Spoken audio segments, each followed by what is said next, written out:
तर 2 वर्षापूर्वी सुद्धा वैष्णवीने आत्महत्येचा प्रयत्न केल्याचं उघड झाले। वैष्णवीने 27 नोव्हेंबर 2023 ला आत्महत्येचा प्रयत्न केला होता।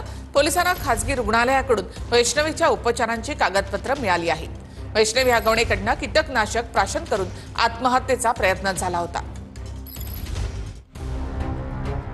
2 वर्षापूर्वी सुद्धा वैष्णवीने आत्महत्येचा प्रयत्न केल्याचं उघड झाले।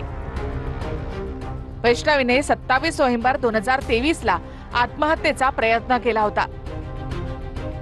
पोलिसांना एका खासगी रुग्णालयाकडून वैष्णवीच्या उपचारांची कागदपत्र मिळाली आहेत। त्यामध्ये आधी वैष्णवीने कीटकनाशक प्राशन करून आत्महत्येचा प्रयत्न केला होता हे समोर आलं।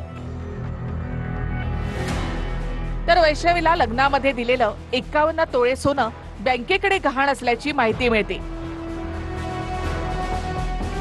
हगवणे कुटुंबानं लग्नामध्ये कसपटे कुटुंबाकडून 51 तोळे सोनं घेतलं होतं। दरम्यान बावधन पोलिसांनी वैष्णवीचा पती शशांक, सासरा राजेंद्र आणि सासू यांची चौकशी केली आहे।